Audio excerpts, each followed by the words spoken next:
Hi, I'm Melissa. I'm so excited to be training you today on First in Math with my friend Jenny. Hey Jenny, how are you today? Hi, Melissa. I'm great. I'm really excited to be here so that we can share with teachers how to use First in Math. Teachers can use this program in many different ways. They can use it for direct instruction, they can use it for independent work, and they also can use it for small groups. Today we're going to review the many tools that we can use when we're using First in Math. This video is going to show you how to look at your teacher homepage, how to do your team setup, where to find your parent letters, the focus mode, suggesting content, where to get the certificates, your player of the day and awards, your goals index, the basic modules, the K-2 world, and the 3rd through 8th grade world. You can look through the video. You can also skip ahead because each section is time-stamped. If this is your first time on First in Math or you need an overall refresher, this video and the PDF are going to cover everything you need to know. Great, let's first tell them how successful students can be with this program. Students get instant feedback and they don't have to play for a long period of time. Can you think of some other ways, Jenny? So Melissa, something that I really love is that First in Math promotes self-awareness with students. They learn to persevere and grow using this tool, and it serves a wide range of skills, so it can be personalized for every student's individual ability within the class. There's also a really friendly team approach where there's some competition involved.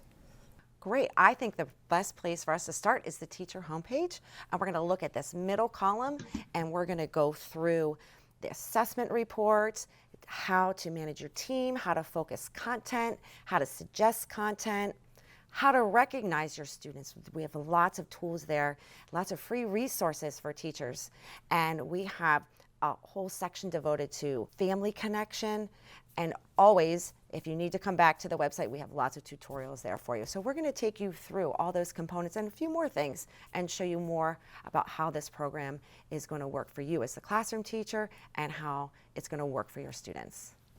All right, Melissa, what do you say we kick this off? I think that's a great idea. We should start first with setting up your team. Now, for some of you, the team setup may already be done for you. If your school uses Clever or another single sign-on, you won't have to do this step. But in case you do and your school doesn't have that option, it's very simple to register your students right from the center of your teacher homepage where you have the link that says Team Management. So when you click on Team Management, you will see your team information, which will have your name, your teacher name, your grade level. And the second step, if you click on step 2, where the purple pencil is, this is where you can register your students. And you can register them individually, or if you have multiple students, you can click on the link to do that. So it's very easy, as simple as copying and pasting your roster. But for a lot of you, you won't have to worry about that. That'll all be set for you. The other thing that I really love about team management, if I'm not using a single sign-on system, sometimes my students lose their passwords. So I go over to team management and then I look at the team roster if I'm just going to tell a child, and I tell them what their username and password is. If I want to print it out for the whole class, I can go ahead and I can go to team management and I can pick the membership cards. I like different printing options, so I go into the additional options. Now, another part of getting our students started with this program is we want to involve our parents. How are we going to let our parents know our students are playing this game, and how can they support them? Well, we have parent letters available right again from the teacher homepage underneath Home Connection. If you go here, you will find information to send home to parents about the program in 6 different languages. Let's say you get a new student in the middle of the year and the rest of the class is already jamming together and they know what they're doing in First in Math, but your new student doesn't. So go back in here and print out another parent welcome letter so that the family understands what to do to get their child up to speed. The First in Math Home Connection is not just a parent letter. It's involving the parents in play.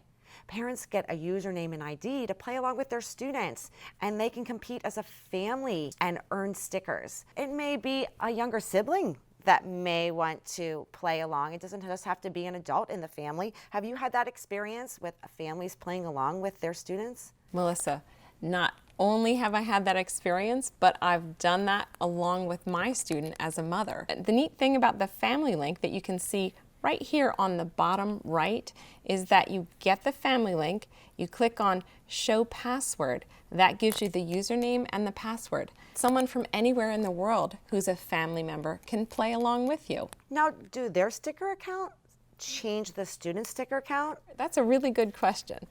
There are separate sticker counts, so you could have a teacher using their teacher homepage and the teachers can play and collect their own stickers to show the children, look, I know this is hard because I've done it.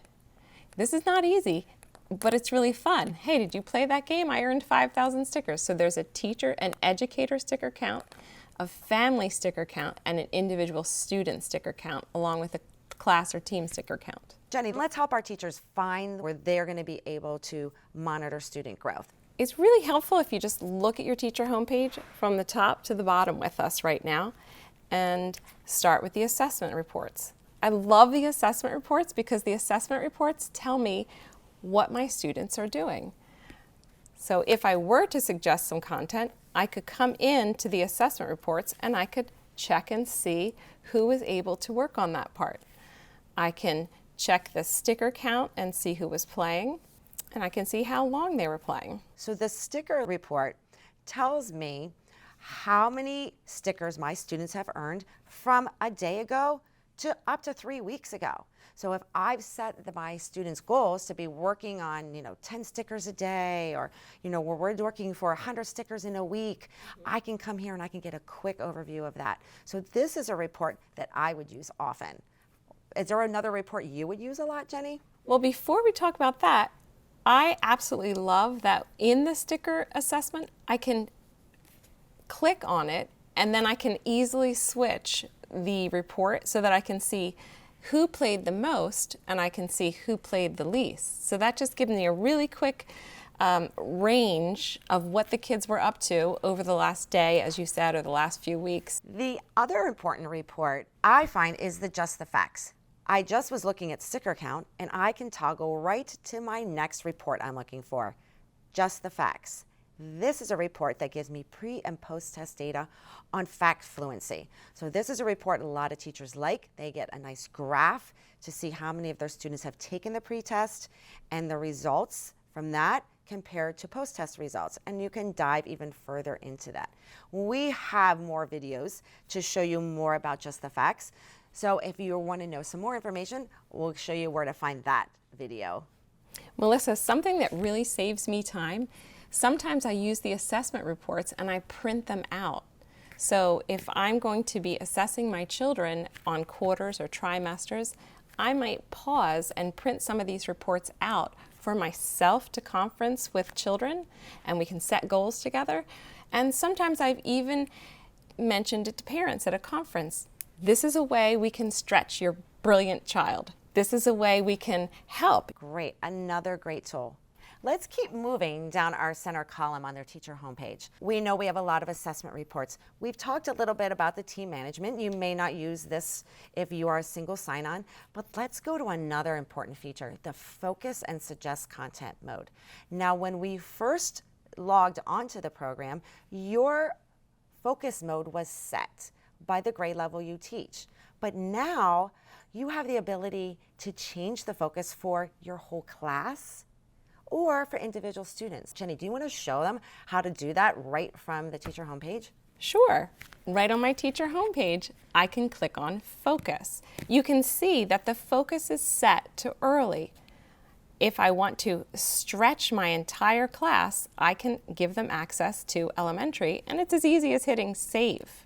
The thing I really love is that I can also go and change this for my individual students. So I clicked on my first player, and I know that that child needs a little bit more help. So I'm going to make sure that they're not worried about anything but the content that I want them to focus on. So I toggled everything off, and now I hit Save. Jenny, let's talk a little bit about suggesting content to students. How do teachers use this part of the program? So this is how simple it is to suggest content. Click on the K-2 world. I want my students to work on skip counting. Click on Copy to Clipboard, and then I go to my team assessment page. Now the really neat thing about this, Melissa, is I can assign this to my entire class. It's right there. I can add a message. Hey kids, we are going to rock this. Don't forget to hit send the message. And now I can go back and I can assign something to just one student. So I'm going to go back over here, and I know that I have a student that I'd like to work on counting numbers of objects. So I can grab that by highlighting that box, copy to clipboard, go back to your team assessment page, but just select Sammy because I only want Sammy to do that assignment. So I click on Sammy, it's copied there, the two things that I've assigned for Sammy are in there, and I can say, hello Sammy, give this a try. And that's going to show up on Sammy's homepage in her envelope. So she'll get a notification that she has a message from me, and she simply clicks on that and it'll open up. The other thing that I really love is that when Sammy's in her envelope, all she needs to do is click right on the assignment in the envelope, and that'll take her right to the page that she needs to work on. Just to clarify, suggesting content is not assigning content. Because First in Math is an open palette, we want students to explore where they feel comfortable. This is where a teacher, though, can suggest it, and they may make their students accountable this way, but it will not lock them into that. Not only can I suggest it right directly through the web page, but if you are using Google Classroom, if you're using Seesaw, you're using Schoology, if you have another third-party platform, you can copy and paste these links right into those platforms and suggest the content that way. Melissa, when we suggest content to students, something that I really love about First in Math is that it can be quite rigorous. So as a teacher, I want to remember that not all of my students will be able to finish everything that I suggest. When I go back to the assessments, I can check and see that they did work on it and they did give it a try. And we know where those assessment reports are. We showed those to you earlier, right in our center section, where we're going to come back and focus again. Let's take a look at our next one, recognition. Such a huge component of First in Math. We really want to recognize the effort that students are putting in. And one of our most popular ways to recognize effort is that player of the day. And teachers, it's really easy. Come here every day. The player of the day will be populated here for you.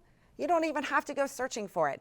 It's on the right-hand column, and you have the ability to send a virtual certificate to your player of the day. Let's dive further into that button that's on that homepage and see all the certificates and awards that are available to really cheer your students on and get them motivated to play this. Jenny, do you want to show us what type of things are in there? I'd love to, because when you click on recognition, you have so many options for your to decorate your classroom, to decorate the hallways, to give certificates to your children. You can click on certificates and awards, and you can choose from any of these certificates. Can you believe how many there are in there? I don't have to pay for them? No, and you can personalize them right in here.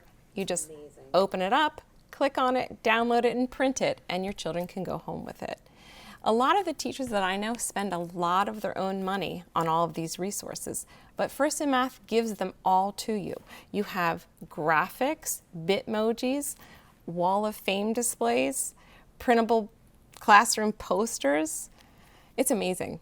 Brag tags, I know that's popular with the younger kids. So let me look at that brag tag. Those are beautiful.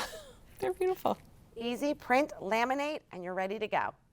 Teachers, don't forget to come here and use all the things we have to motivate your students, keep them excited about the program, keep them energized, and keep playing. It's all there for you. Melissa, something that I use a lot every Monday, I go into the Winner's Circle and the Wall of Fame tool. What information are you pulling from there? Well, when I go into the Winner's Circle, I can see the top players. I can see the top players in my school. I can see the teams of the week, the player of the week, the team of the month, and the player of the month. I can also see individual classrooms and children and how they're moving up to accomplish the goals that they've set for themselves. So as someone who likes to help the entire school, this is the place that I would go to motivate the entire school. Sometimes I would share this information at a town meeting. I would highlight this information on a bulletin board, and even we've had our fourth graders look at this data and create reports to read over the announcements to give them public speaking practice. Let's take a look at the resources. This is where we have printable activities that can be sent home with students as a challenge for the month. I love these 100-minute challenges. There's so many of them on here. They can be done per season, holidays. So coming to this part, you're going to have, again, a free resource for you to keep your kids motivated to play first in math. So when I click on the printable math activities, you will see 10-day challenges. I have a math and space challenge activity sheet. We have a fall leaf challenge where I would color in each leaf every time I played 10 minutes and then bring this back to my classroom teacher. And maybe she put my name in a raffle, or I was rewarded or some way. My name went up on the board. But this is a great place to come and get activities to keep your students playing at home or just doing it in a center activity, and they keep track of their work here. So I do suggest this is a place that you visit often. Keep your students engaged using these tools. I've used these tools when we're going to take a pause. So right before summer, I make sure that I definitely go in and I print out that summertime beach shell activity and to send home with the kids so that they have something to do. Great. And there's even a certificate that you can link to for any of these. That's going to be how you are going to reward your students. A simple certificate's fine. So Melissa, right in here on my teacher homepage, if I want to learn more or take a deeper dive, I can find a lot more about First in Math by going in here and clicking on the tutorials, and you can see that there are tutorials for just about anything that you'd ever want to know about First in Math. Wow, this is a great resource because we can't show you everything in the short amount of time we have together today. So if you want to know more about areas that we've talked about, please come here and look at some of these short videos. They'll only be a few minutes in length, and you'll get a lot of useful information out there that we just can't give you today. Melissa, we looked at the teacher homepage. Something that's really great to use is the Goals Index over here on the left. What exactly is the Goals Index? So the Goals Index is going to show me the activity for my class. Then it's going to show me here on the eastern part of the Goals Index how my students are doing with their fact fluency. Down here at the bottom of my Goals Index, I'm going to see how my students are doing with their procedural fluency. And then over here, if I think of this as a compass and I'm looking at the western part, I can see the know and show the word problems, those vital word problems that we all want our students to practice. This is the teacher goals index. We also have student goal indexes so that the students can keep track of their goals. Right, so the Goals Index is viewable 3 different ways. It's viewable by individual, student, team, and it can even be viewed as a school index, because the Goals Index has a lot of information involved in how this number is calculated and what really affects it. We do have a more in-depth video that you'll be able to access from the PDF from our training today. So just so you know, if you're not, it sounds like it can be a little confusing, there is a way for you to dive deeper into it and find out a little bit more about those. But I think we should talk about where in First in Math can I play to affect those numbers. Like, Jenny, can you tell us what modules on First in Math affect the fact fluency number on the Goals Index? Sure, Melissa. Just the facts, the VIFs, the practice gyms, and the bonus games are going to affect that part of my Goals Index. As a child, I can go in here and I can click on just the facts. I can also go over to my Goals Index, click on my Goals Index, slide down and see a part that I haven't worked on. I can click on that part I want to work on, and it also takes me right to the game. So there are different ways to get to the games I want to play. Jenny, thanks for sharing all those areas to play. I do know that the bonus games offer fact fluency practice.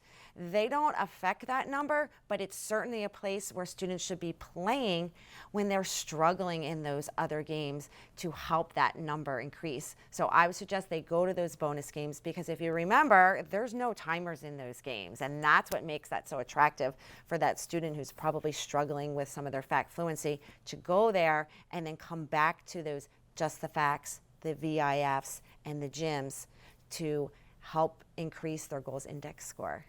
And I find that the bonus games have some really fun games too. A lot of fun games there. So in the goals index, if I want to affect my procedural fluency, then I'm going to go into the skill sets.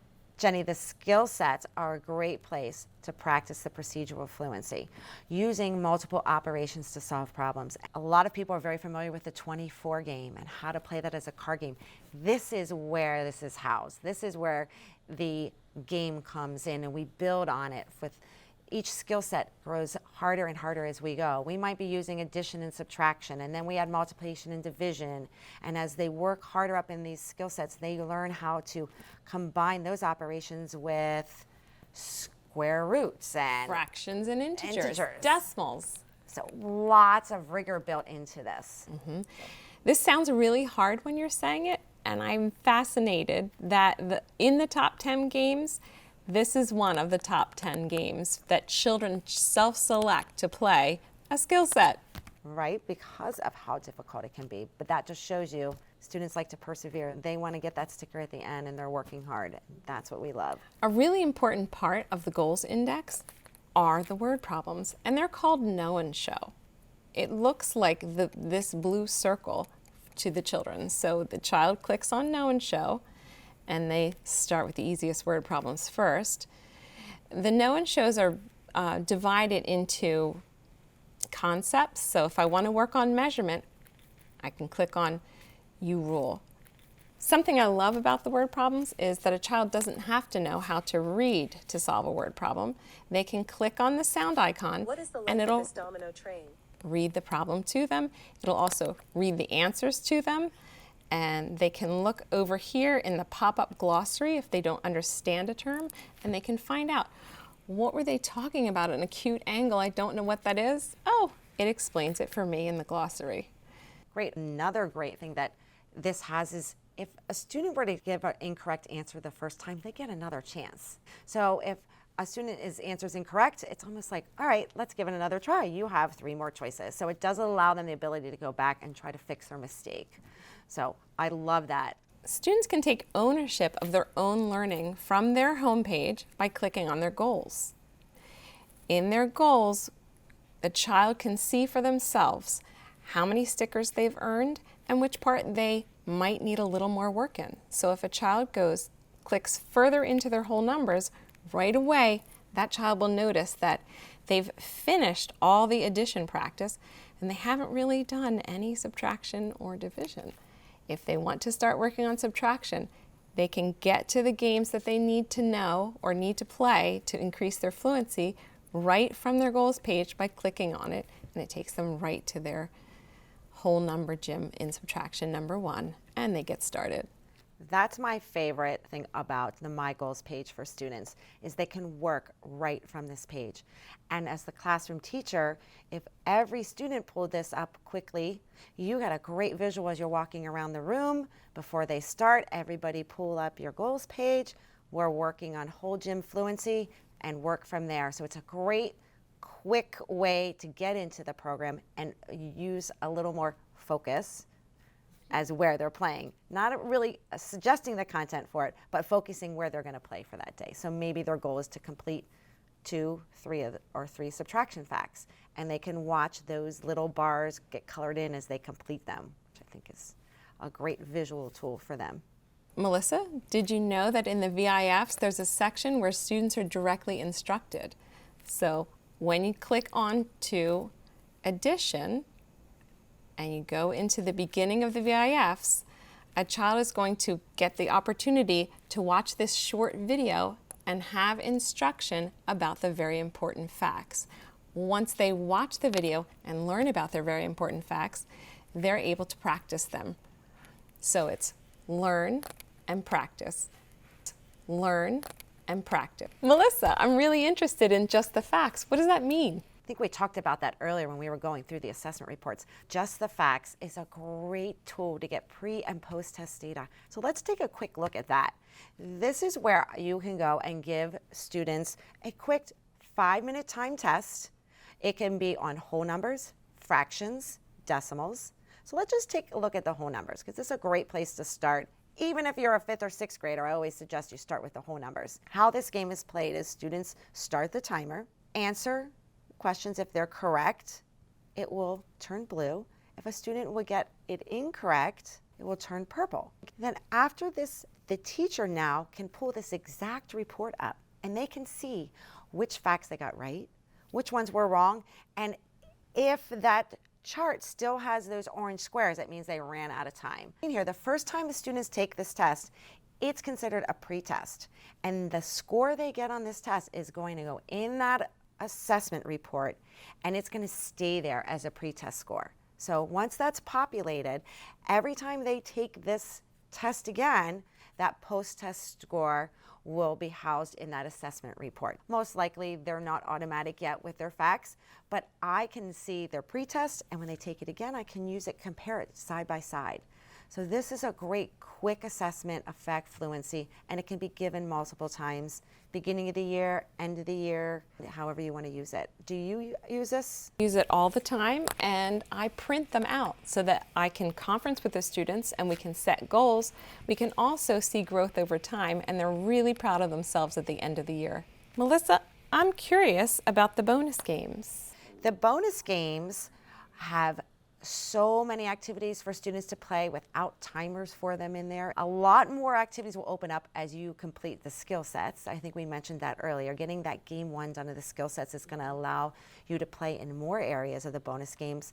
And depending on the focus that your class is at will be the number of games that they're able to access. But just quickly, as I click on the bonus games, I'm going to click on all of them. And right now my focus is an elementary focus, so I have multiple games to practice, from adding to 100, subtracting to 100. I can use decimals and fractions, and we don't even have enough time to go through and explain all the games.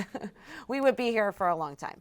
And don't forget that if I have struggling learners, I can always go in and individually toggle the focus mode so that I can point them towards the easier games. And if I have students who are ready for a stretch, I can go in there and I can give my young learner some of the hardest games that an 8th grader would have difficulty playing. That's the beauty of it. So as you can see, First in Math has so many modules for students to explore. And we mentioned before, this is an open palette. So they can go into these and they can find a place they're comfortable to play. So let them have that opportunity to play. I know we sometimes get stuck in wanting students to be in one area and really focusing an area. There's nothing wrong with that. Give them a small focus and then allow them the ability to explore more. Help them grow. For my youngest learners, I like to keep them right in here in the K-2 world. The K-2 world has so many games that are developmentally appropriate for my kindergarten through 2nd grade players. Let's take a look at some of those games that would really be focusing on numbers and shapes. Do we have timers in these games? No. Something else about the games, these games don't require reading readiness. So these are games that children can play even if they're not yet able to read. Well, so the K-2 games are going to let these kids learn addition, subtraction, cardinality, algebraic thinking, using shapes. Let's look at one right now. A game that I always like to start kids off with is the C3 game. It's a game that anyone can play. My struggling learners in those grades and my special needs kids can also play those games on their iPad or their device. Jenny, did you know K2 World, there's an icon just for students of pre-K. The pre-K module has a little sun on it. When I click on there, you'll see there's 5 games for students to play. So your kindergartner who still may not have strong cardinality skills, just not adding and subtracting yet, this is where they can start to build that foundation to get better with those skills. And that's, again, in the pre-K world. There's still a lot of modules we haven't looked at yet. They would encompass your 3rd through 8th grade players. Let's take a look at what some of those are. We have CT world. We have measurement world. We still have the know and show that is going to be for those higher level students. And our skill sets do go up. We talked about it earlier about how we're going to be using integers and fractions and decimals in there. So there's a lot of rigor built in there for those 3rd through 8th grade students. I'd like us to take just a minute to really take a look at CT world, which is one of the newest components of First in Math. And I think it's probably one of your favorites, Jenny. As a computer science teacher, I have to say that the computational thinking world is my absolute favorite place. It's really important that we teach children how to look at a problem and decompose it and break it into small pieces. And that's basically what computer programming is all about. So you can learn a real world skill of breaking a large problem into small pieces, and you can also learn how to begin the skills that you'll need to write computer code right here in the computational thinking world. Wow, Jenny, thanks for sharing your insight on that. And enthusiasm. Enthusiasm, absolutely. The last module is Measurement World. Measurement World is really important because Measurement World is a place where a lot of children in real life don't get a lot of practice in measuring. And in Measurement World, they have practice in metrics and standard measurement.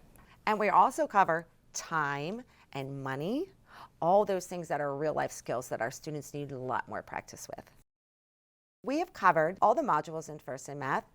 We have not gone as far in depth as we would like to in our short amount of time, but we have many videos and tutorials that you can watch from our site that will give you some more information about them.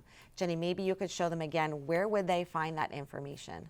Right here on the home page, in the center of the page, you can click on the tutorials and find anything that you want to know about messaging your students, focusing on the games, a deeper dive with the inventor, Robert Sun, if you want to know how did this start and why is this important. So those are the video tutorials for teachers. Sometimes children get stuck.